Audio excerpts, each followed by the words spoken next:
Le 18 février 2012 fut la dernière interview de Jean Prieur. Il avait alors 97 ans et allait sur sa 98e année. C'est donc un document que vous allez pouvoir entendre en comprenant bien entendu que le cerveau de Jean Prieur était quelque peu fatigué, mais que pour autant, cela ne l'empêchait pas de se libérer sur certains points bien particulier. Jean Prieur, bonjour. Bonjour, bonjour. Votre œuvre est considérable. Vous êtes écrivain, Oui, dramaturge, oui. chercheur spirituel. Bref, vous êtes un touche-à-tout. Si je vous dis ça, qu'en pensez-vous? Touche à tout, oui. C'est ça exactement.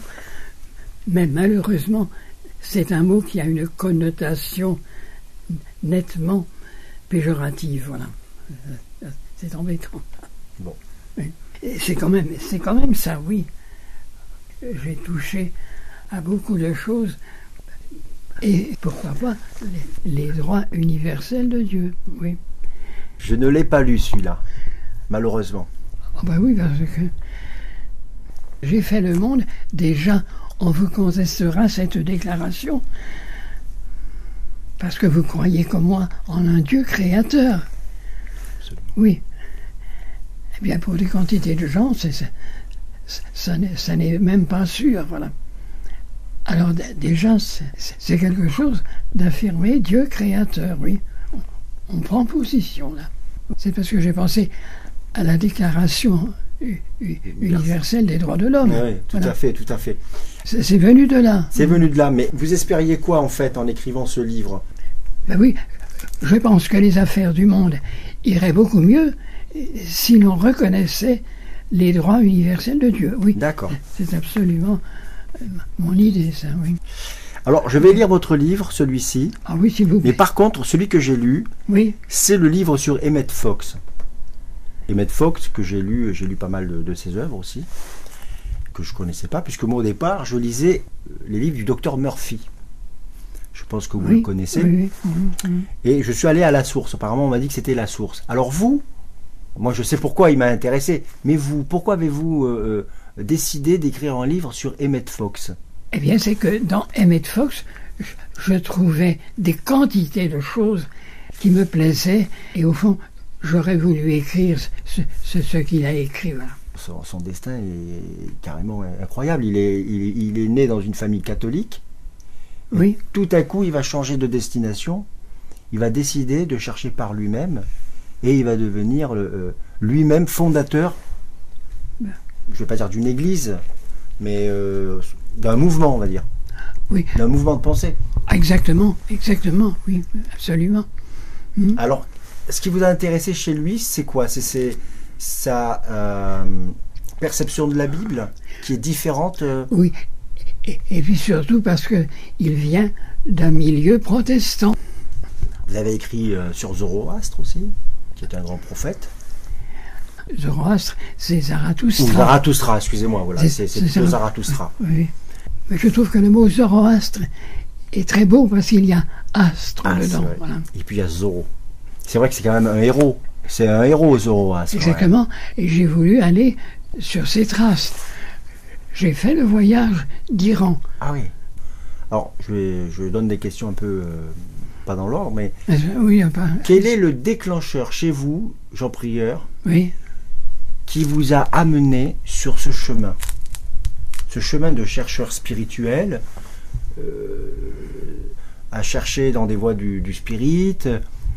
Qu'est-ce qui a déclenché chez vous cette soif inextinguible, puisque quand on voit votre œuvre considérable, Oui, ça a commencé.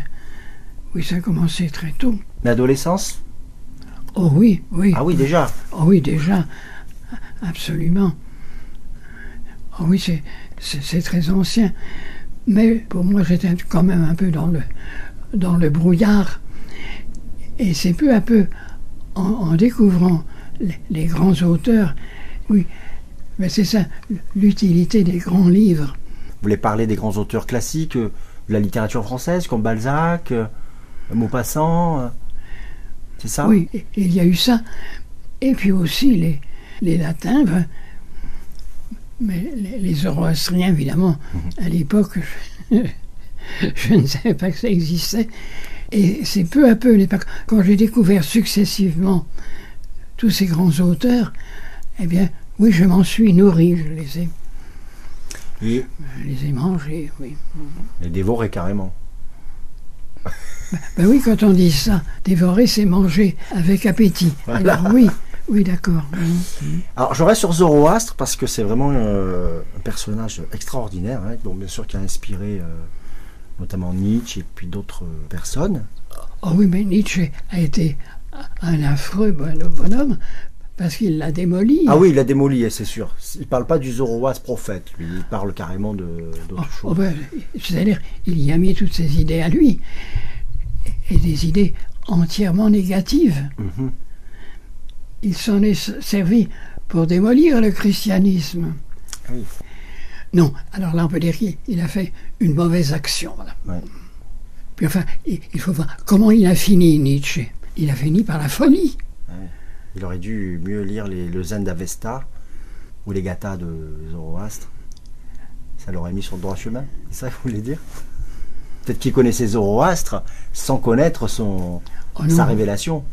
Moi je pense quand même qu'il a dû le lire, mais il lisait ça, évidemment, d'une façon sceptique, et il a balancé dans son Zarathustra.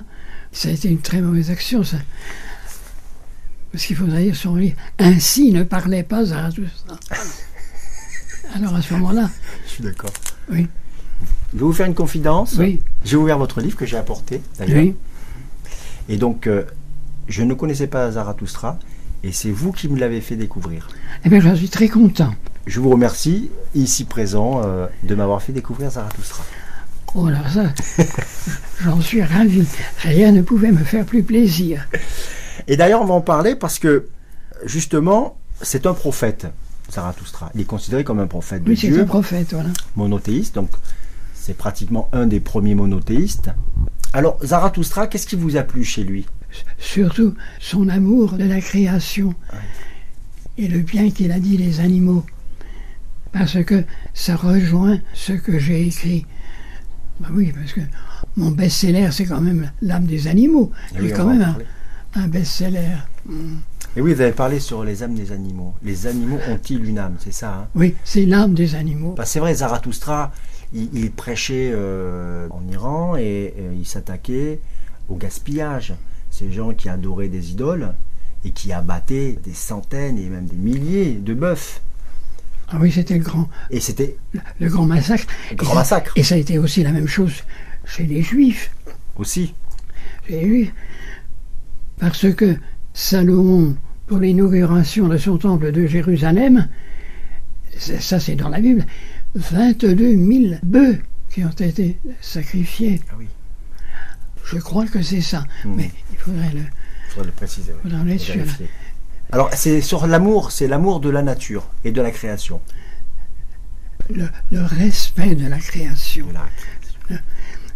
Et là, je me suis rencontré avec quelqu'un que j'aime beaucoup, c'est le cher docteur Schweitzer.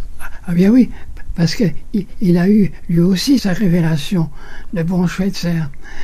Et ça s'est produit en Afrique, sur le fleuve Ogoué, et là, brusquement, il a eu cette révélation de Dieu. Quand on parle de révélation, ben oui, c'est que Dieu est au bout du fil, voilà. C'est-à-dire que, pour lui, il y a eu le changement total. Il était fils de pasteur. C'est très bon d'être fils de pasteur, parce que on étudie la Bible. On étudie la Bible. Il faut la dépasser, naturellement. Et ça a été, alors, disons, le grand chambardement, voilà, dans sa vie, dans sa pensée.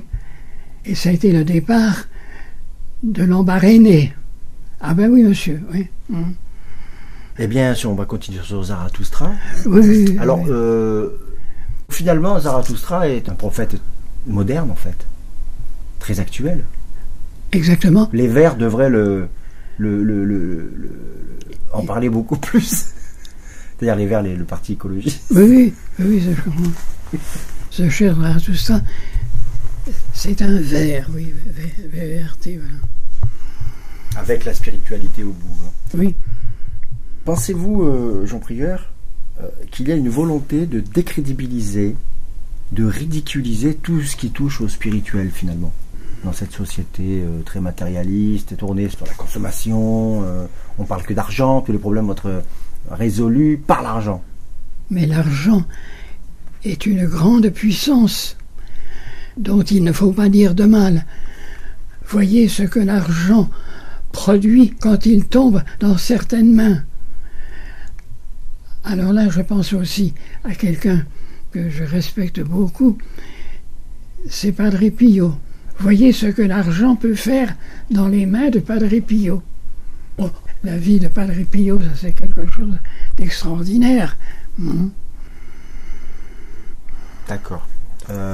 Pourquoi n'êtes-vous pas invité assez souvent dans les médias pour parler de vos œuvres, par exemple? Pourquoi un monsieur comme Bernard Pivot ou Bravo d'Arvor, lorsqu'ils ont leurs émissions de livres, ne vous invitent pas?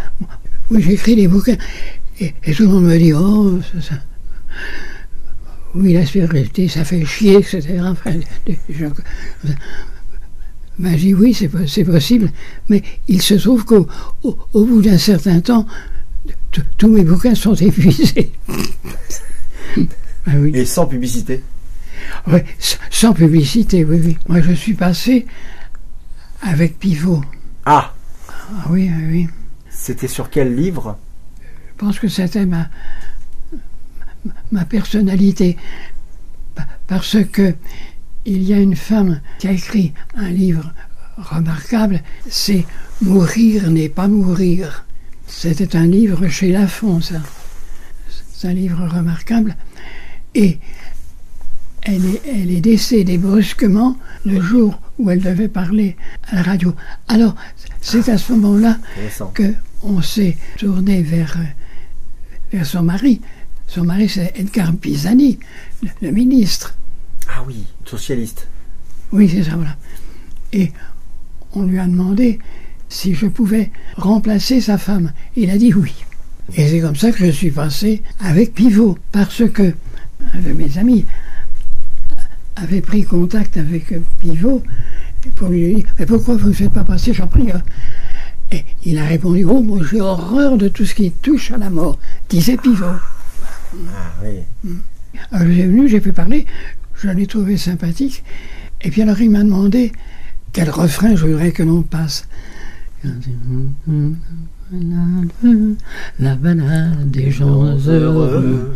Je vais vous chanter la balade des gens heureux. La balade des gens heureux. Je veux. Allons chanter la balade des gens heureux. Formidable. Et je sais qu'à ce moment-là, comme j'étais plus jeune, puis j'étais assez... Oh bah oui, alors je l'ai chanté. Je l'ai chanté avec eux, enfin voilà. Gérard Lenormand, très très belle chanson. La balade des gens heureux. Ouais. Formidable. Avez-vous le sentiment, Jean Prieur, d'être censuré dans les médias? Parce que pour un écrivain, c'est important de pouvoir faire parler de soi. Je me pose la question, voilà. Par rapport au thème que vous abordiez, surtout? Oh ben oui, c'est ça, il y a ce genre de thème. Puis surtout, je n'appartiens pas à la communauté. Eh bien oui. C'est parce qu'ils ont monopolisé Dieu, voilà. Ah, intéressant. Oui, c'est ça, voilà. C'est leur chasse gardée. Dieu leur appartient finalement. Exactement, voilà. Oui. Je voudrais le répandre partout, voilà. Oui, c'est ce qui est, c'est sa fonction. Dieu n'appartient à personne. Et voilà. C'est un être immortel qui appartient à tous. Ah oui, c'est ça. Et surtout à ceux qui accomplissent sa parole. Oui, à ceux qui le cherchent.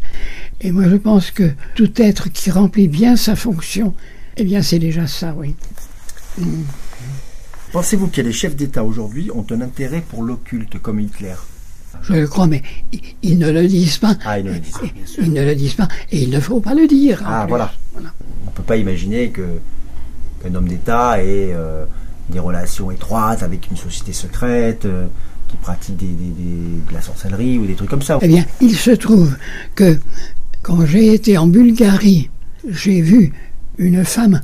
Je sais que tous les chefs d'État, y compris Mitterrand, l'ont consultée. C'est une femme qui est aveugle et qui n'a jamais vu. Elle est sans yeux. Oh, mais c'est très spectaculaire, ça. Quand je l'ai consultée, les communistes étaient encore au pouvoir. Et si j'ai pu la consulter, c'est tout simplement parce que mon éditeur bulgare avait pris rendez-vous avec elle, parce qu'elle est très très difficile à voir. Et alors elle-même, c'est quelque chose d'impressionnant, parce que là, les yeux n'existent pas. C'est un visage assez terrible. Et alors elle sort tout ce qui lui passe par la tête, et il y a des choses terribles. Ce qui fait, ça c'est mon éditeur qui me l'a dit, qu'elle est consultée par tous les chefs du monde soviétique. Et c'est là qu'il m'a dit, mais Mitterrand est venu la voir. D'accord. Mais vous pensez que consciemment, certains chefs d'État font appel aux forces du mal? Oui, c'était le cas de Hitler.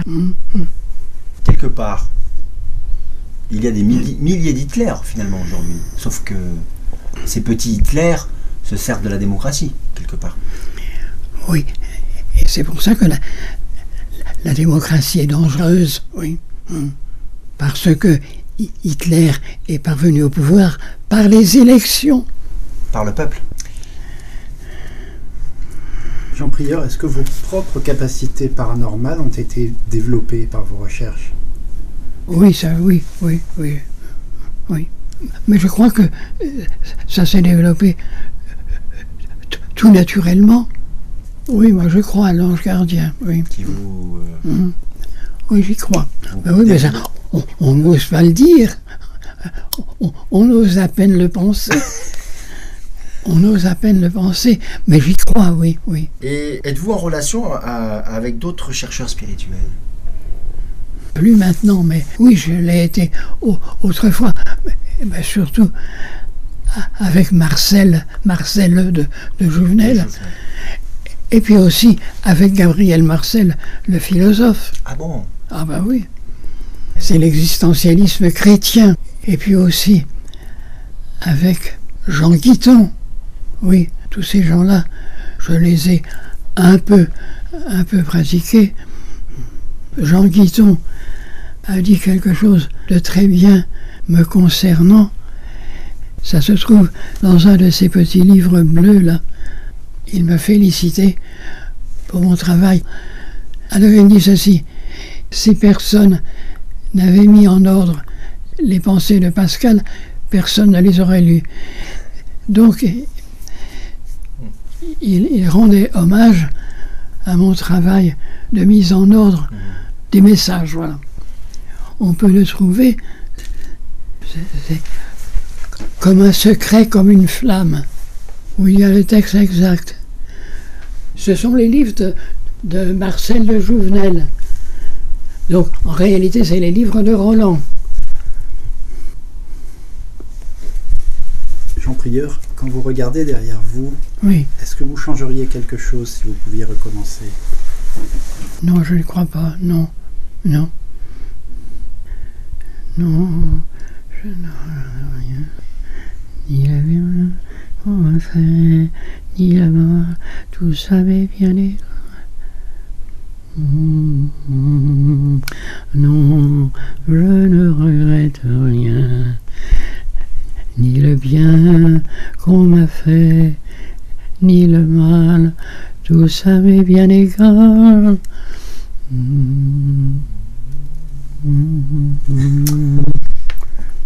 J'ai une autre question. Oui. Comment vous situez-vous par rapport à tous les monothéismes? J'ai cru à un moment que le strict monothéisme était la véritable solution.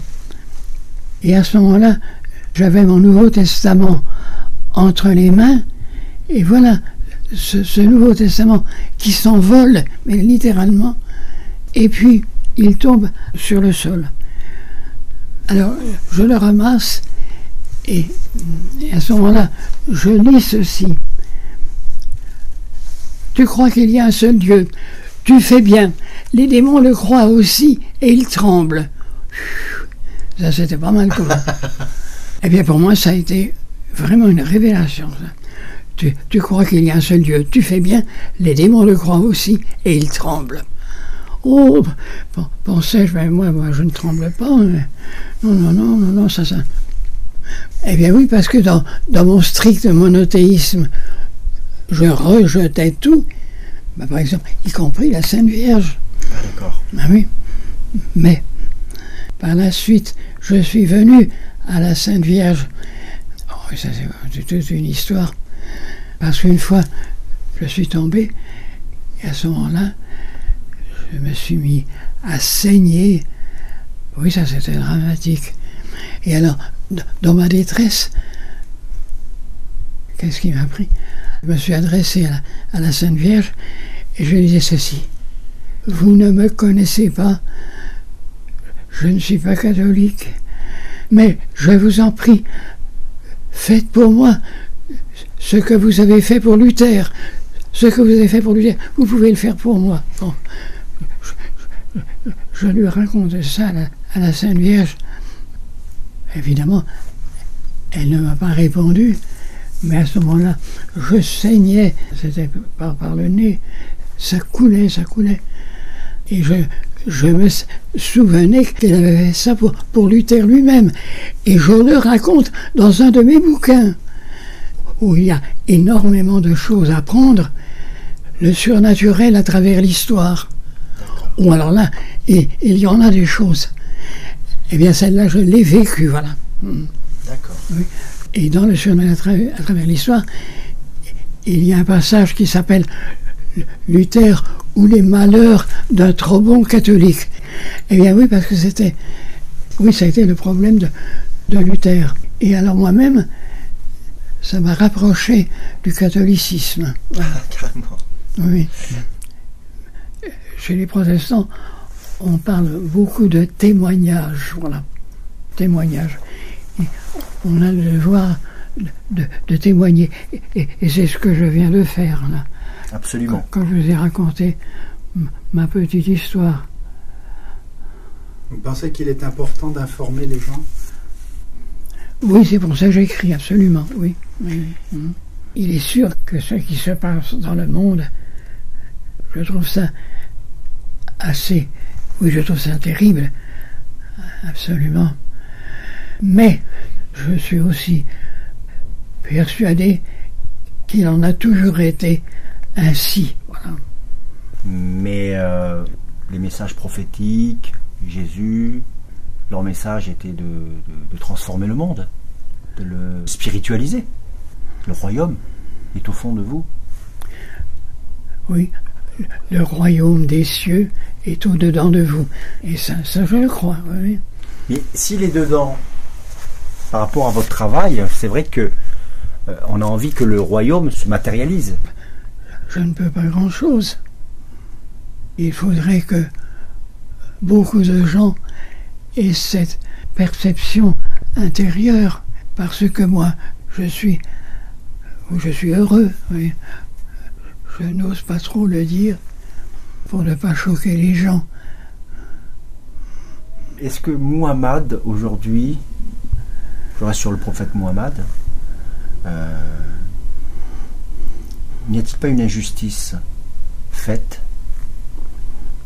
à Muhammad, à cet homme qui est méjugé et sali quelque part par ses propres et par le monde occidental qui n'a jamais reconnu Muhammad comme un prophète finalement? Eh bien, une amie vient de m'envoyer une lettre de 1907 qui a été écrite par le père de Foucault. Il y a tout dans cette lettre. faudrait la lire. Oui. Elle est assez longue. Ça se place du point de vue français. D'accord. Pour lui, mais il ne se fait pas d'illusion. Il faudrait pouvoir convertir les Arabes. Mais regarde, il y a une chose que je vois un peu partout, c'est qu'on parle toujours des Arabes et on ne parle pas des Berbères. Oui. Les Berbères, ça vous dit quelque chose? Oui, les Berbères, oui, ça me dit quelque chose.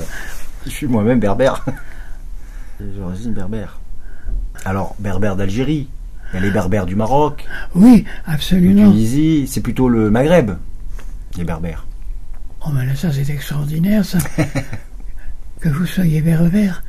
Parce que mon compagnon... Ah oui, parce que je suis aussi homosexuel.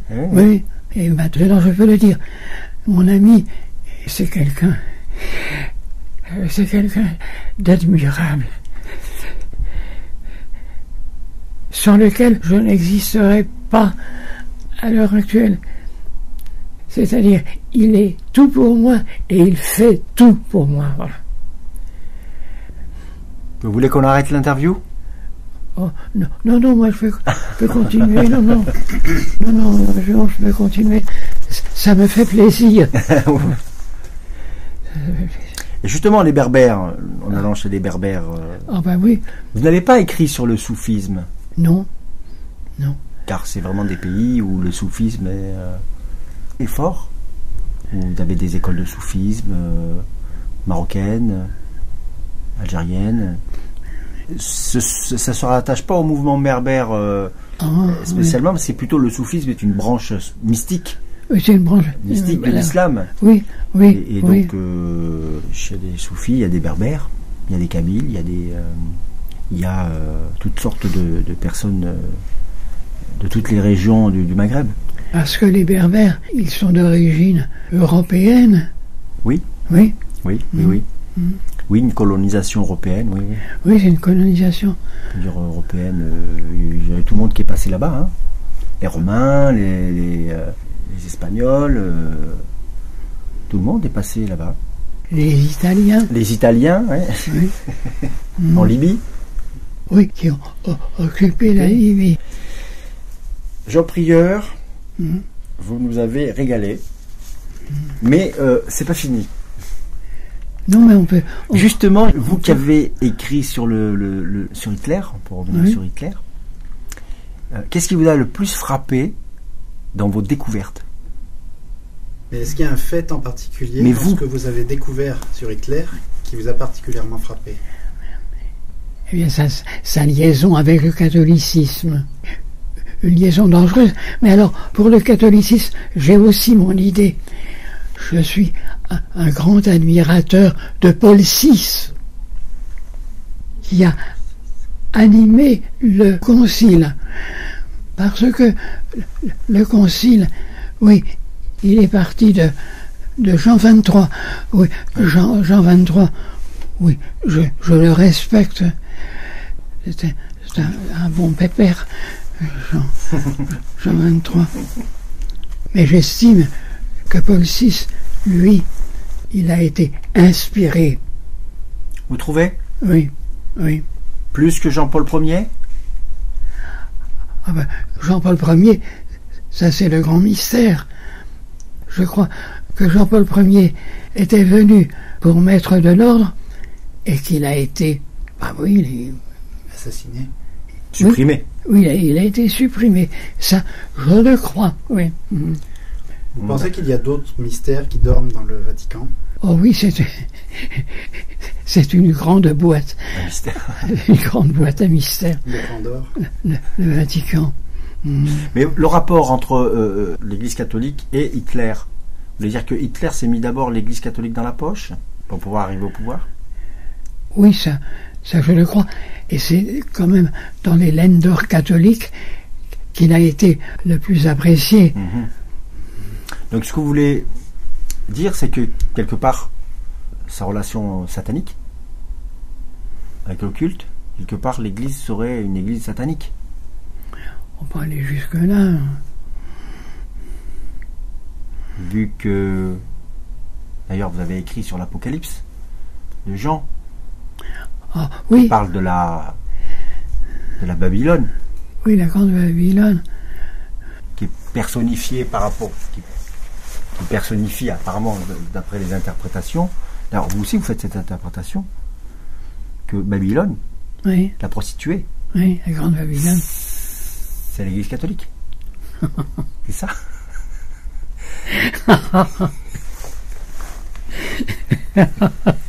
Puisqu'elle se serait, elle aurait oublié son Dieu et pour rester en place, elle aurait pactisé avec toujours comme elle a pactisé avec Constantin au Concile de Nicée, elle a pactisé avec Hitler. Oui, il y a du vrai là-dedans. Le Concile de Nicée serait-il l'acte de décès du christianisme? Ça, ce sont des idées terribles. Oh, oui, terribles. Ce qui voudrait dire que le christianisme n'a jamais vu le jour, tel que Jésus l'aurait voulu. Le christianisme reste à fonder. Oh, il est terrible, ça. À construire. Oui, construire, oui, oui. Jean Prieur, quel est votre regard sur le bouddhisme? Justement, c'est le manque de corps. C-O-R-P-S, le corpus. Le corps physique. Le bouddhisme est trop spirituel? Dans le mauvais sens du mot, oui. Parce que dans la vie de Bouddha, il y a ce passage. Maître, si j'ai bien compris, demande le disciple, Dieu n'existe pas. Et je dis que Dieu n'existe pas. Ah, dit le père, donc Dieu existe. Et je dis que Dieu existe. Ça c'est typique, ça. Le Bouddha, il se défile, voilà. Mais est-ce que justement, Bouddha, Moïse, Mahomet, est-ce qu'on leur donne pas des choses qui peut-être eux-mêmes n'ont jamais dites? Oui, ça c'est bien possible. Alors, moi j'ai été très content quand j'ai reçu ce livre. Il n'y a pas longtemps. C'est un livre récent. Hein, et j'ai été catastrophé quand j'ai vu ce bonhomme. C'est pas votre idée. Moïse. C'est pas vous qui avez décidé la présence de Ah ben non. Là j'ai été catastrophé parce que c'est Moïse qui a maudit les homosexuels. Ah d'accord. Ah oui, carrément. N'est-ce pas les rabbins qui ont peut-être rajouté des choses dans les... Oh, certainement. Vous voyez, parce que je me pose la question, est-ce que Dieu... Moïse était égyptien. Déjà. Ah oui, il était égyptien. Et c'est dit dans la Sainte Bible, ça que... C'est un hébreu qui est devenu... un sémite voilà, qui est devenu égyptien. Mais oui. Ce que je veux dire, c'est que souvent, il y a des choses qu'on rajoute dans les Écritures. Soit oui, oh là là. pour légitimer des meurtres, des crimes, Ah oui. soit la liberté d'expression, Pour enjoliver la légende. soit pour par exemple, on n'a qu'à voir Jésus, bien sûr, qui était juif, qui avait tout compris de la loi de Moïse.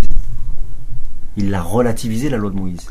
Absolument. En disant, vous les pharisiens, vous les sadducéens, vous dites ça, vous faites ça, mais si Moïse l'a dit, c'est parce que vous avez le cœur dur et la tête et la nuque raide, que Moïse l'a dit pour vous.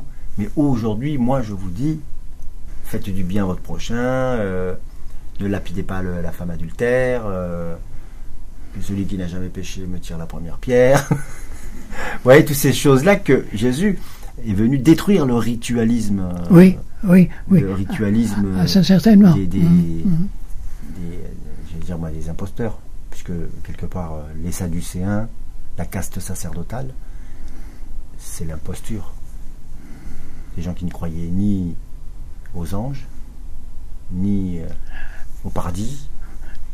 Ah oui, ça c'est les Sadducéens, ça. Vous voyez, oui. C'est typique de ce qui se passe aujourd'hui dans un certain judaïsme, le sionisme par exemple, qui se réclame d'avoir la terre d'Israël au nom de Dieu, mais ce sont des gens qui ne croient pas en Dieu. Donc que faire de Dieu? et de sa parole. Mais ce qui les importe, c'est la terre et le Talmud, surtout. C'est typique. C'est comme le catholicisme. Je me pose la question, si les hommes en rouge, les prélats du Vatican, croient en Dieu. Ils croient au message de Dieu encore.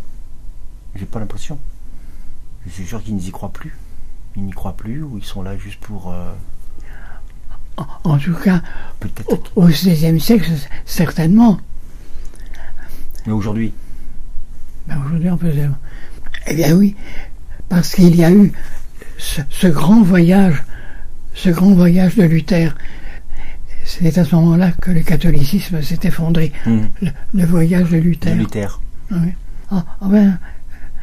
Il faudra quand même que vous lisiez Le surnaturel à travers l'histoire. Il faudrait que je le lise. Ouais. Ah oui, ça, il le faut. Je vais l'acheter. Ah oui, oui. Et est-ce que...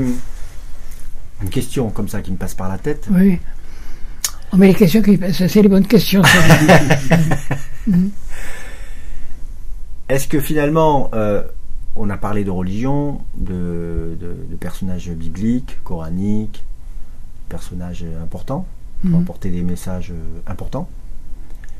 Et est-ce qu'aujourd'hui, nous ne vivons pas dans un monde où on veut chasser Dieu?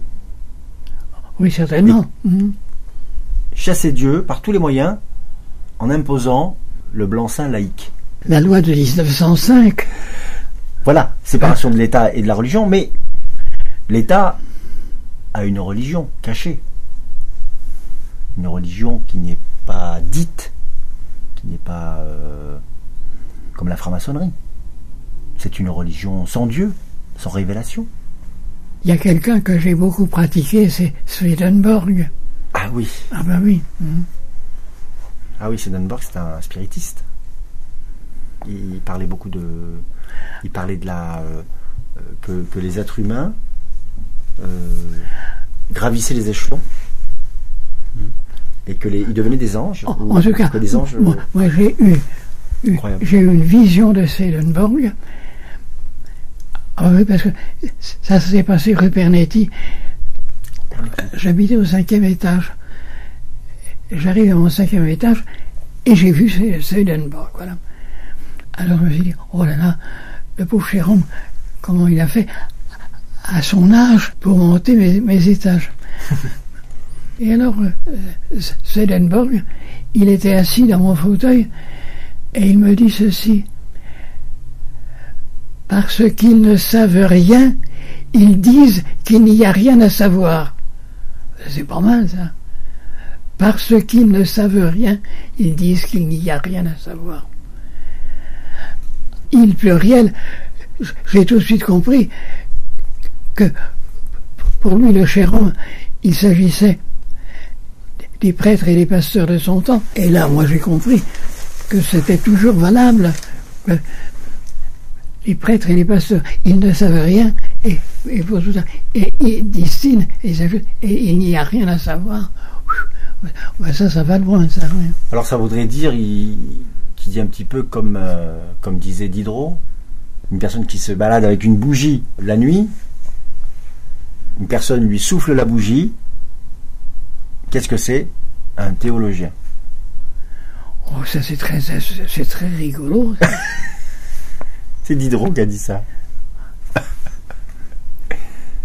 Donc ça voudrait dire qu'aujourd'hui, oui.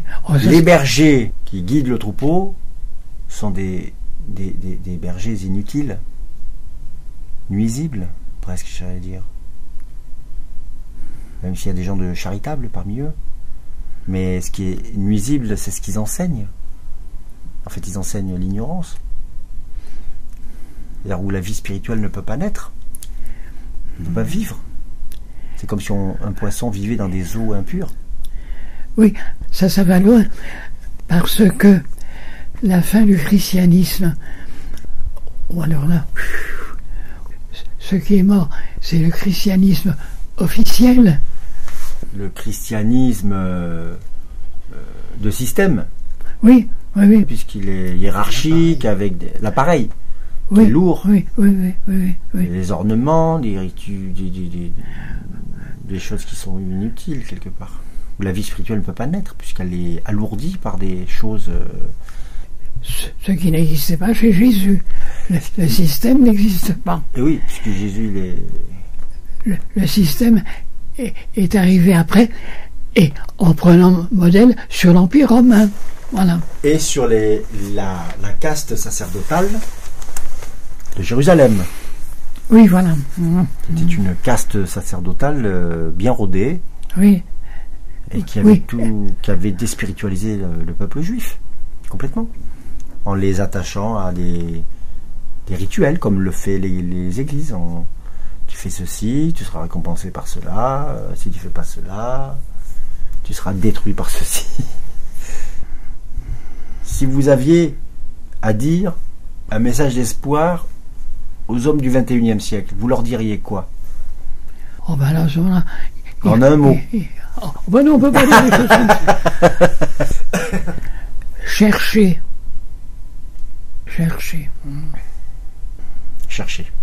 Avoir soif. Catherine de Sienne qui disait ça. Pour trouver Dieu, il faut d'abord avoir soif. Oui. Il faut le chercher. Mais on ne peut pas dire buvez. Non, on ne peut pas dire buvez. Est-ce que vous connaissez la révélation d'Arès? J'en ai entendu parler. L'avez-vous lu? Non, je l'ai pas lu. C'est dans le sud-ouest, ça. Dans le sud-ouest, exactement. Oui. Arès, c'est sur le bassin d'Arcachon, ça. Oui, voilà. Et vous y êtes allé? Puisque vous étiez à Bordeaux, il y a très longtemps. J'ai vécu dans ce coin-là. J'ai été professeur à Sainte-Foy-la-Grande. Vous avez une carrière riche au départ. Oh, oui. Oui, absolument. Vous êtes diplômé, vous avez beaucoup de diplômes en poche. Oui. Et il y a une chose que je voudrais savoir, Jean Prieur, c'est sur ce livre que vous avez écrit, l'Évangile universel et mondial. Oui. Le fait que vous l'avez appelé un évangile, est-ce que ça a été dur pour vous de l'écrire, ce livre? Oh non. Aucun de vos livres ont été difficiles à écrire? Non, aucun. Non, aucun, super. Est-ce que vous diriez qu'il y a un fil conducteur dans votre œuvre? Je crois que le fil conducteur, c'est l'homosexualité. Mais on n'ose pas le dire, oh là là. Ah oui, parce que... C'était votre moteur? Oui, parce que c'est une forme de l'amour. Voilà. Bien sûr. Oui. Mais vous aviez le sentiment d'exister plus par vos écrits? Oh oui. Oui, c'est certainement ça. Pourquoi n'avez-vous pas écrit là-dessus, par exemple? Par pudeur? C'est le thème de mon prochain livre. Mais j'ai manqué de courage. Voilà. Il s'intitule « Les homosexuels devant Dieu ». Oh. Waouh. Oui. Mais le préjugé anti-homo est tellement fort, et bien que moi-même j'ai attendu d'être proche du centenaire pour oser en parler, ben voilà. D'accord. Il y a des idées qu'on n'ose pas lâcher dans le public parce qu'on voit tout de suite ce qui se produirait. D'accord. Oui. Alexandre le Grand, par exemple, d'après ce qu'on dit, il était homosexuel. Oh oui, absolument. Mais pourtant, il est cité par Dieu. C'est un homme qui a agi au nom de Dieu, sans le savoir. Puisque le Coran dit qu'il a... On a dit à Doual Kanaïn de faire ceci. J'ai écrit un Alexandre le Grand et les mystères d'Orient, qui est une chose remarquable. Oui. Ce que dit la révélation d'Arès, par exemple, que j'ai lu. Des gens qui ne croient pas en Dieu, mais qui font la volonté de Dieu, sans le savoir. Oui, ça je le crois, oui. C'est aimer son prochain comme soi-même, etc. Tout ce que dit les évangiles. Oui. Et des gens qui sont inspirés par Dieu, mais qui ne croient pas en Dieu à cause de l'Église catholique, par exemple, qui a une question que je voulais vous poser. Comment se fait-il que le plus grand nombre de communistes était en Italie, par exemple, se trouve en Italie, au siège du Vatican? Oui, ça c'est vrai. Oui. Le plus grand nombre d'athées sont dans des endroits où en Russie, l'athéisme est une conséquence du scandale religieux. Religieux, mais religieux, des instances religieuses, de l'hypocrisie religieuse. Voilà. Est-ce que vous avez vu ça, par exemple? Non, moi j'ai toujours... je croyais que c'est parce que... Oui, j'étais un bon jeune homme dans une famille... Oui, dans une famille chrétienne. Ce qui est important, c'est de savoir que papa était catholique et maman était protestante. Et ça, j'en suis très content de ça. Parce que j'ai eu cette double formation avec une prédilection pour le protestantisme. Voilà. Vous avez écrit sur Emmett Fox. Ah oui. C'est un protestant, hein, je veux dire, il est dans la tradition protestante mais américaine. Hein. Oui, parce que ça n'est pas mal. L'évangéliste américain. D'ailleurs, il y a maintenant ce nouveau terme. On les appelle les évangélistes. Les évangélistes, oui. Oui, les évangélistes, oui. Qui veulent se distinguer des protestants, voilà. D'accord. Oui. Aussi les pentecôtistes, les unitariens. Et ce que je voulais vous dire, c'est parmi Emmett Fox, oui. Est-ce que vous n'avez pas pu fouiller un peu plus, puisqu'il y avait Emmett Fox, mais il y avait aussi le père de la psychologie, William James, le frère d'Henry James. Oui, il y avait William James, oui, j'estime beaucoup. Quimby. Il y avait aussi des gens comme Emily Cady. Vous voyez, il y a tout un mouvement. Oui, je vois ça. Oui, absolument, oui. Oui. Pourquoi n'avez-vous pas fouillé plus loin? Parce que Emmett Fox, c'est une personne, mais apparemment, aux États-Unis, il y a eu ce mouvement de la relecture des évangiles, de la Bible, avec une interprétation psychologique de la Bible. Oui, ben je les connais, ceux-là. Ah, vous les connaissez tous, mais c'est Emmett Fox qui vous a oui, voilà. Oui, le plus parlé. Oui, parce que chez les autres, le catholicisme est absent. D'accord. Voilà. Ah oui, oui, oui. Et est-ce que vous y croyez à ce que dit Emmett Fox? Ah oui, j'y crois. Oui. Est-ce que vous l'avez vécu? Les guérisons, ce qu'il dit par rapport au fait que la pensée est créatrice et qu'elle... Dans Emmett Fox, il y a des trucs assez percutants. Oui. Par exemple, je raconte son voyage en Europe. Tout à fait.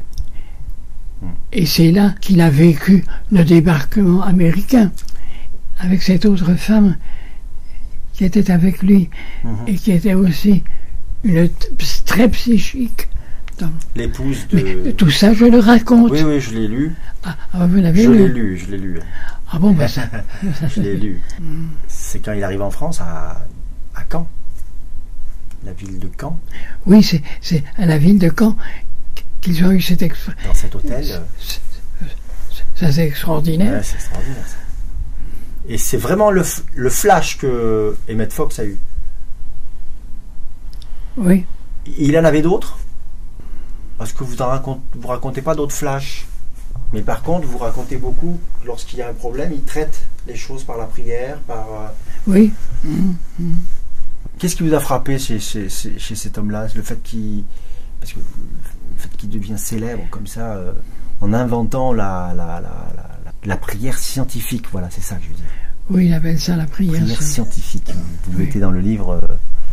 Oui, ben, s'il a dit scientifique, c'est parce que c'est un mot qui plaît aujourd'hui. C'est un mot. D'accord. Oui. Il y a un livre de moi, c'est Lendemain. Il n'a pas encore été édité. C'est ce grand livre vert. Là. Ah, d'accord. Emerson et sa postérité, vous allez écrire ça? Oui. C'est un projet? Je crois que c'est écrit, ça. Est-ce que vous vous y retrouvez dans tout ce que vous avez écrit? Pas très facilement, parce qu'il y a tellement de choses. Mais alors, celui-là, j'y tiens particulièrement, parce qu'il a été écrit sous l'occupation. Et donc, il a été soumis à la censure nazie, et en 1943, ça n'était pas le moment d'attirer l'attention sur soi. Je crois qu'ils n'y ont rien compris, et ça a été mon salut. Parce que, après ça, le mouvement auquel j'appartenais a été dissous, et à l'époque, 1943, j'ai fait une petite synthèse, ça s'appelait Lendemain. Il n'a pas été publié, mais ça vaudrait le coup de le faire. Lendemain, 1943. 2 ans avant la libération? Oh oui, et alors c'était l'époque où le nazisme était le plus fort et le plus dangereux. De quoi vous traitez là-dedans? Eh bien, c'est un roman d'anticipation. Ah. Et alors, ce qu'il y a de curieux, c'est que c'était simplement des imaginations et que des quantités de choses se sont réalisées. Alors là, oui, j'ai été prophète, là. Par exemple? Par exemple, je parle du voyage dans la Lune, mais je me suis quand même trompé, parce que c'est arrivé plus tôt que je ne l'avais annoncé, voilà. Ah. Oui. 61. Vous êtes un peu fatigué? Oh non. Peut-être que je serai fatigué après, mais pour l'instant, puisque j'ai le plaisir de vous avoir, ben surtout, je ne pensais pas à vous êtes berbère. Oh, ça c'est extraordinaire. Oh, ça me fait plaisir. Moi aussi, énormément. Oh là là. Comment choisissez-vous vos sujets? Je crois que c'est les sujets qui me choisissent. C'est comme un amour? Oui. Et quelle était l'ambiance au sein de votre famille, entre catholiques, protestants? C'était paisible? Il y avait une discussion? Oui. J'ai dit quelque part que mon père, c'était un père à l'ancienne mode, c'est-à-dire tout le contraire d'un rigolo. Oui, ça je l'ai dit quelque part, ça. Un bonhomme, quoi. Oui. Un vrai.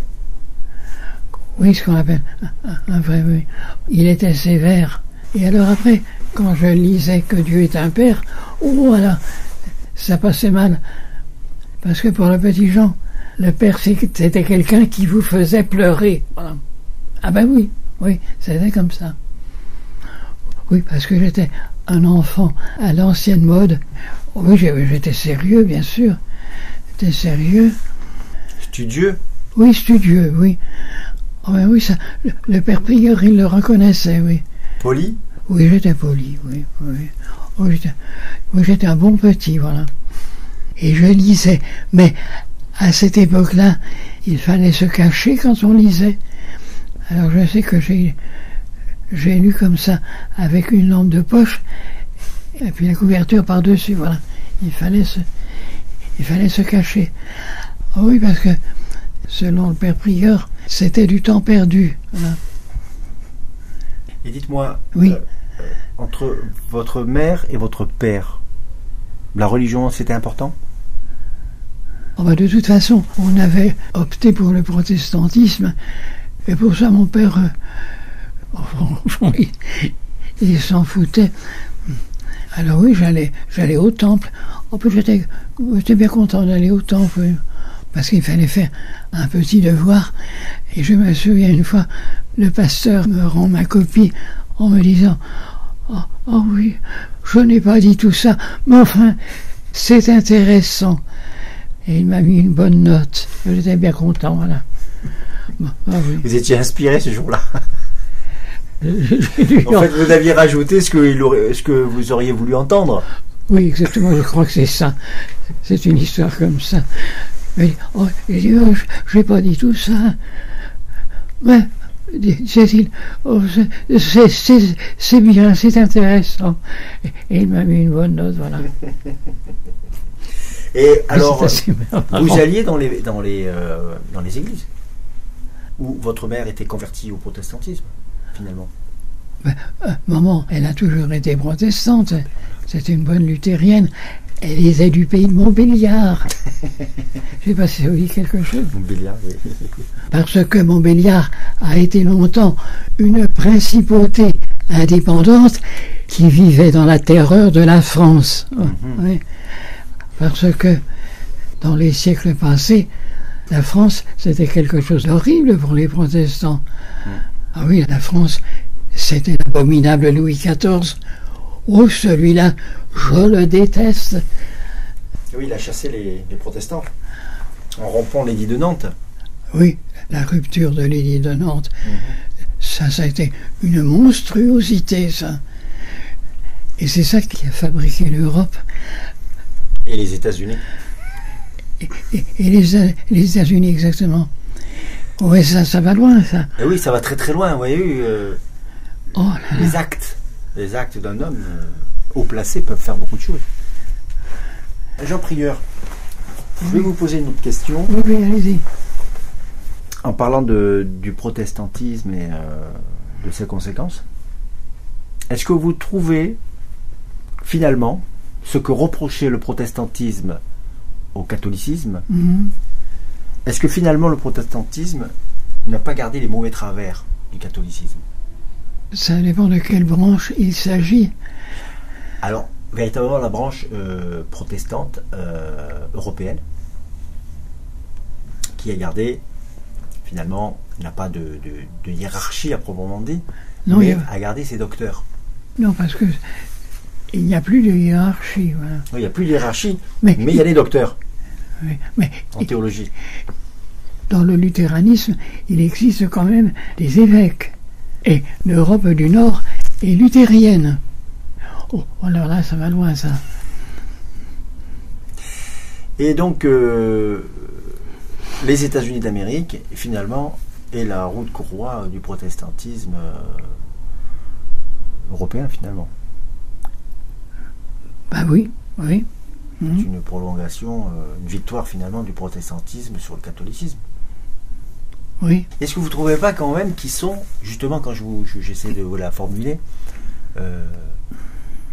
bon, il y a le protestantisme européen, bon, il y a différents protestantismes, mais en général, oui. Ne trouvez-vous pas que le protestantisme, à certains égards, est aussi fermé d'esprit que l'Église? Je ne parle pas de gens comme Emmett Fox mais par exemple sur les autres religions, sur les autres foi, je les trouve un peu intégristes. Oui, intégrisme évangéliste, voilà. Par exemple contre l'islam. Vous voyez toutes ces guerres qu'on annonce de religion, par exemple.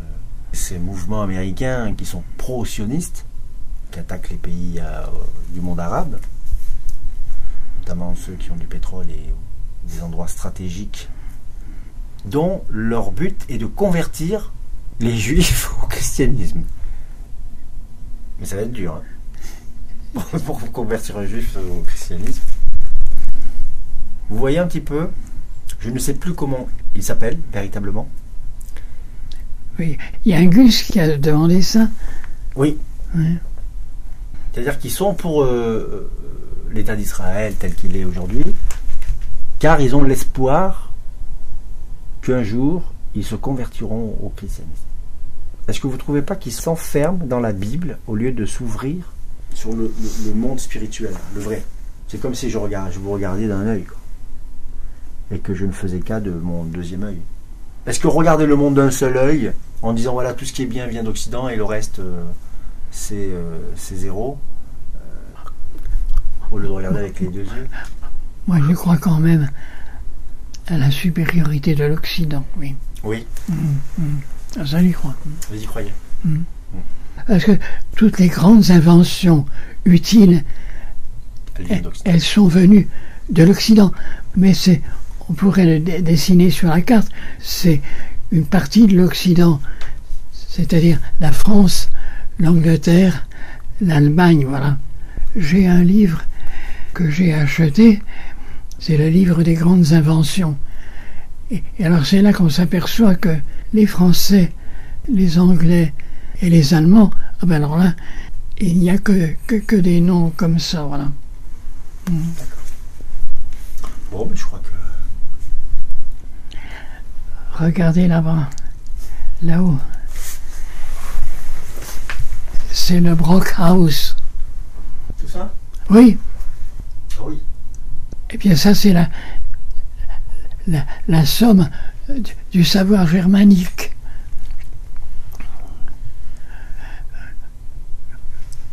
Quelquefois je le consulte, mais enfin...